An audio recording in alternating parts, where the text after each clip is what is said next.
Welcome to the recap video for Auto Hunting with My Clones. If you enjoy the video, please subscribe. If you'd like to see another story covered, please let us know in the comments. On the next day, Jiang arrives at the job location accompanied by his clone. He considers the possibility of passing off his clone as his twin, but quickly dismisses the idea, fearing potential complications. Instead, he begins giving instructions to his clone, delegating tasks to ensure efficiency. Scratching his head in confusion, Jiang remarks, "Anyway, the building is bigger than I expected. Where do we have to go?" Suddenly, Mr. Dekshare appears and approaches Jiang, inquiring if he is Jiang and what he is doing at the location. Mr. Dekshare also comments on Jiang's transformation, remarking, "Wow, I didn't recognize you at first. Did you lose a lot of weight?" Jiang shakes Mr. Dekshare's hand and responds with a smile, thanking him for the compliment. He explains, "I came here with my friend to do a part-time job." Mr. Dekshare then points towards the office and advises, "Is that so? Then go that way first. There will be an office." Nervously, Jiang thanked Mr. Dekshare, who expressed his surprise once again before bidding farewell. Jiang, feeling a bit flustered, squeezes his face in an attempt to calm himself. Puzzled by his nervousness, he turns to his clone and asks if it's feeling nervous. The clone responds with a simple no, indicating its calm demeanor. Jiang smiled with newfound confidence and declared that he, too, was now an awakener. Eager to get the job done efficiently, he suggested they finish quickly and head home to enjoy some ramen together. After a period of hard work, Jiang finds himself thoroughly exhausted, his face covered in sweat. He addresses the delivery personnel, expressing his realization. "Delivery Nim, I was too arrogant. There's no end to this." Reflecting on the laborious task, he wonders if the workers possess some special skill for moving heavy objects. As Jiang observes his clone effortlessly managing the workload alone, he begins to realize that his presence may have been unnecessary. The clone is handling the tasks flawlessly on its own, prompting Jiang to acknowledge that he shouldn't have intervened. It becomes clear to him that the clone is more than capable of handling the job independently. During break time, Jiang and his clone sit together, with Jiang visibly exhausted. Suddenly, Dekshare arrives and offers them Pepsi, commending the clone's diligent work ethic. He then turns to the clone and asks, "Seriously, this young man was working hard without talking. What is your name?" In response, the clone calmly replies, "I'm Kim Jongdo." Deokchul turned to Jiang and inquired, "By the way, are you okay, student Sangwoo? It seemed like it was your first time working in this type of work." Jiang nodded wearily and admitted, "Yes, it's quite tiring." Deokchul then remarked, "But still, both of you have the grit. Most of them run away when it's about this time." But Jiang couldn't help but think that if it weren't for the balance in his bank account, he might have been tempted to run away too. Deok then inquired about Jiang's university, to which he responded, "Gyeongno University." Deok complimented, "Oh, that's a great university. You must have been studying well." Jiang modestly replied, "Not that good." Meanwhile, the clone was seen guzzling down Pepsi as if it had been thirsty for a year. Dohik chimed in, urging Jiang not to be modest, expressing that he wouldn't wish for anything else if his daughter could attend that university. Jiang responded reassuringly, "Don't worry too much, Mr. I wasn't particularly good at studying either, but I still managed to get into Jongguk University." Doc, surprised by Jiang's admission despite not being particularly strong academically, inquired, "You got in even though you weren't good?" "How?" Jiang explained. "I just obtained some licenses and applied for special admission." Dohik nodded, realizing, "Special admission, that's right. That's possible." He then asked Jiang if he would be interested in another part-time job. Jiang was taken aback by Dohik's suggestion and asked what type of part-time job it was. Dohik proposed an alternative to Jiang's current laborious work, suggesting that he tutor his daughter instead. Jiang was stunned by the idea of becoming a tutor. Considering his financial situation, He hesitated before asking Do-hik if he would be expected to teach her all subjects. Do-hik admitted, "Yes, it's embarrassing to say this about my daughter, but she is really bad at studying." Do-hik then inquired about Jeong's rate, proposing 50,000 won for each tutoring session lasting 2 hours, scheduled 1 to 2 times a week. Jeong considered the offer, thinking to himself that 50,000 won for every 2 hours wasn't a bad rate when considering the time spent. After a moment of contemplation, they both reached an agreement. As Do-hik prepared to leave, he mentioned that he would discuss the tutoring arrangement with his daughter after work and then contact Jeong. He asked, "You still use your old number, right?" Jeong confirmed. Reflecting on the opportunity, Jeong thought, "I hope this tutor job goes well." As Jeong received a message indicating his stats had increased by 0.1, he felt a sense of happiness knowing he had secured a job and experienced a boost in his abilities. Suddenly, a guy approached him, informing him that another box was ready to go. Jeong smiled, realizing he needed to handle one more task. But first, he needed to eat. Upon opening his bag, he discovered it was empty. Glancing at his clone, he watched as it consumed all the food. Jeong's smile turned nervous as he cursed his clone, calling it a fucking bastard for devouring everything. The next morning, Jeong finds himself lying on his bed, engulfed in a dream where he converses as if someone is attempting to harm him. As he awakens, he contemplates employing No. 1 for his part-time job henceforth. No. 1. His clone is the chosen designation he bestows upon it, observing its heightened capabilities and diligent efforts. Closing his eyes, Jeong uttered within his heart, "Return home, 1." He contemplated the desire to make No. 1 vanish and summon him anew, yet he knew that the clothes would simply be left behind at that very spot. Jeong's stomach grumbled with hunger, reminding him of his need to eat. Prioritizing his appetite, he indulged in a meal before attending to anything else. As he finished eating, the door creaked open, revealing his identical clone stepping into the room. With a nod from Jeong, the clone was directed to freshen up, prompting him to take a shower and switch into clean clothes. Once refreshed, the clone returned to Jeong's side. Jeong commanded his clone to extend its hand towards him, holding a needle firmly gripped in his own. At that moment, he pondered the nature of his clone, believing it to be nothing more than a replication. Should it be dismissed, Jeong speculated, it would simply dissipate into the ethereal glow, devoid of any true humanity or life. Jeong carefully pricked the needle into the clone's finger, and a bead of blood emerged, confirming its human-like physiology. Immediately, a pang of remorse swept over Jeong, prompting him to offer a quick apology for any discomfort inflicted upon the clone. As he pondered the clone's capabilities, Jeong couldn't help but entertain thoughts of his potential for regeneration. Consulting his knowledge, he recalled that unlocking the regeneration ability was a straightforward process, documented on various online sources like Wikipedia. To activate it, one needed to follow a simple series of steps: inflict a wound upon oneself, allow it to heal naturally without external aid, and repeat the process indefinitely until the ability is unlocked.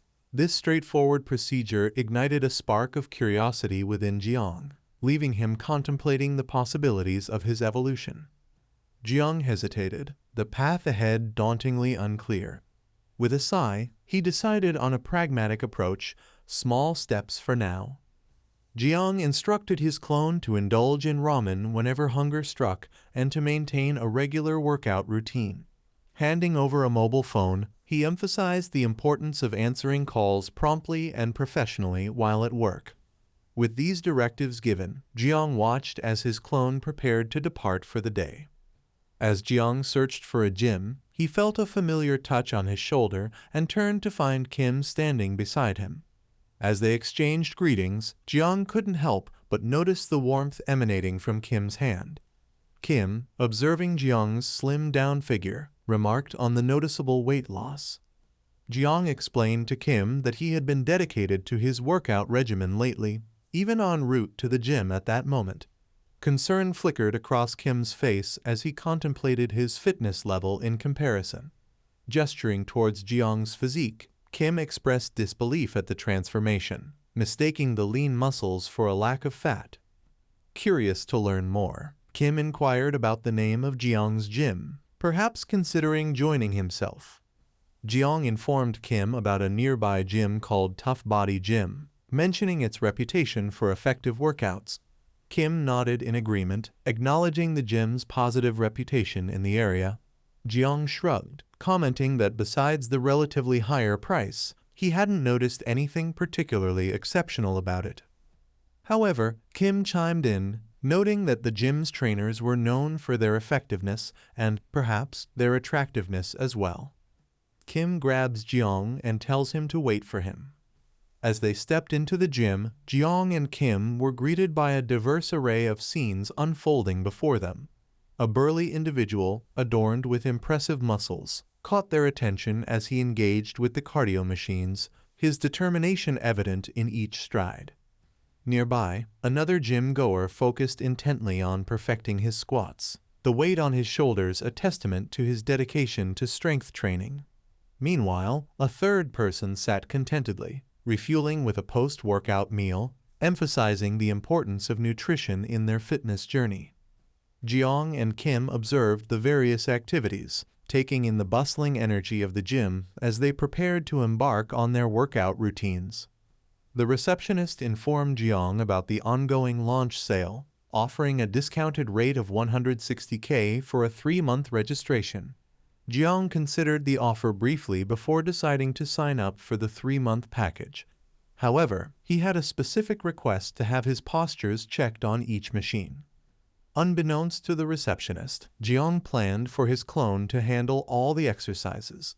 Yet, he still wanted to maintain the illusion of his active involvement. After making the payment, Jiang began his workout routine, starting with the bench press. As he finished his set, the trainer approached, offering praise for Jiang's posture and providing improvement tips. However, their conversation was abruptly interrupted by a loud commotion. Turning to the source of the noise, they witnessed Kim performing a heavy bench press, his strength leaving Jiang and the other gym-goers in awe. The unexpected display of power left Jiang momentarily stunned, his attention drawn away from his workout. Kim's impressive physique drew admiration from the trainer, who commented on his apparent experience in the gym. Surprisingly, Kim revealed that it was his first time working out. Perplexed, the trainer questioned whether Kim's newfound strength was a result of awakening some latent ability. In response, Kim disclosed his strength stat, revealing it to be 2-1. This admission left both the trainer and Jiang astonished, pondering the implications of Kim's remarkable strength and potential. Jiang's mind raced with thoughts as he processed Kim's revelation about his strength stat. Reflecting on his abilities, Jiang considered the importance of stamina over sheer strength for his purposes. Recalling the hunter skill Kim mentioned acquiring, Jiang speculated that it might correspond to strength, given its apparent impact on Kim's abilities. Contemplating the implications further, Jiang couldn't help but wonder about the capabilities of other renowned hunters. If a seemingly ordinary strength increasing skill could yield such impressive results, then what heights could those with more specialized skills achieve? There was undoubtedly a reason why hunters were held in such high regard. Their skills and capabilities were shrouded in mystery and awe. Jiang's phone interrupted his thoughts, signaling an incoming call from Diak. Answering the call, Diak inquired if Jiang had arrived home safely the previous day, mentioning a discussion about tutoring with Jiang's wife and daughter. Sensing the urgency in Diak's tone, Jiang listened attentively as Diak asked if he had a moment to spare. Confirming that he was available, Jiang responded affirmatively, ready to address whatever matter Diak needed to discuss. Diak proposed meeting Jiang face-to-face at their house, seeking a more personal discussion. Jiang agreed readily, acknowledging the importance of the matter. With a promise to arrive as soon as possible, Jiang prepared to head to Diak's residence for their conversation. As Jiang rode the elevator, his thoughts turned to Jongdo. feeling a twinge of frustration at his failure to register despite their previous discussions. However, a sense of relief washed over Jiang as he realized that he no longer needed to concern himself with sending his clone to the gym. Upon reaching room 603, before Jiang could even knock, the door swung open abruptly, catching him off guard. With a sudden impact, Deok's action caused Jiang's face to collide with the door, sending a jolt of pain through him. As he staggered back, Jiang's eyes widened in surprise at the sight of a new figure, a purple-haired girl, standing beside him. Jiang stepped into the house, accepting Deok's apology for the unintentional collision. Just as the tension began to ease, Deok's wife appeared, holding a bowl of apples. Startled, she mistook Jiang for someone else, inquiring if he was student Sangwoo. Her eyes widened with surprise as she remarked on Jiang's noticeable weight loss, unable to recognize him at first glance. Jiang responded with a nod, acknowledging her observation about his weight loss. "Yes, ma'am," he replied. "I've been hitting the gym regularly lately." He then added with a smile, "It's been too long since we last saw each other." Jiang gestured towards the purple-haired girl and addressed her directly. "Are you Heian, Deok's daughter?" he inquired politely. Upon receiving confirmation, "Nice to meet you, Heian. I'm Jiang Sangwoo, and I'll be your tutor starting today." Turning to Deok and his wife, Jiang continued, "I heard you're aiming for Jongguk University, right?" As he spoke, he couldn't help but notice the suspicious glances exchanged between Deok and his wife, their expressions hinting at underlying uncertainty or concern. Heian confirmed her identity, her thoughts drifting to whether Jiang had overheard her recent outburst. Jiang continued the conversation smoothly, inquiring, "You're in grade 12, right?" Sensing Heian's sudden unease at the mention of grades, he reassured her, "Don't worry, Heian. I just want to take a look at your grades before we begin our tutoring sessions. It's nothing to be anxious about." Jiang gave an awkward smile as he glanced at Heian's grades, while Heian covered her face in embarrassment. Suddenly, Deok, her father, grabbed his jacket and hurriedly ran off to work, leaving Jiang momentarily perplexed by the sudden departure. Alone with Heian, Jiang broke the tension by confessing that he hadn't scored well on the SAT either. To his surprise, this revelation seemed to ease Heian's worries, eliciting a faint smile from her. Offering words of encouragement, Jiang wished her good luck and assured her that they would begin tutoring sessions starting today, twice a week on Mondays and Thursdays. As Jiang returned home after the tutoring session, his mind churned with thoughts. Despite acknowledging the long road ahead, he couldn't help but feel a sense of relief. Reflecting on the day's progress, he admitted to himself that Heian was brighter than he had initially anticipated. This realization filled him with a glimmer of hope for their future sessions together. Jiang, near his computer, considers his clone's likely presence at work. He eyes the spare phone he provided, noting the difficulty of acquiring multiple phones if clone numbers rise. Jiang logs into the Hunter web, contemplating whether he should search for a skill related to his abilities. Jiang's attention was caught by an urgent email advertising telepathy skills, along with other magical scrolls, the Whisper, and Familiar skills. The staggering prices of 100 million for the Familiar skill and 400 million for telepathy sent a shiver down Jiang's spine, causing him to feel a wave of apprehension. Jiang was taken aback by the steep prices.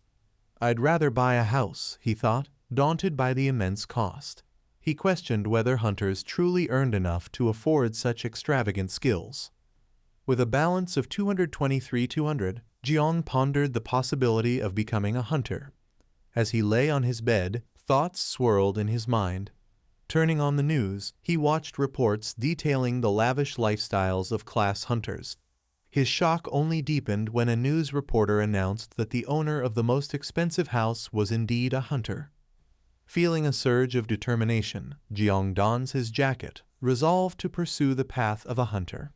With a decisive, "Let's just try it, Hunter," he announces his decision. A message promptly pops up, signaling the unlocking of the Vitality skill, affirming his choice and igniting his journey into the world of hunters. This is the end of recap video for auto hunting with my clones. If you enjoy the video, please subscribe.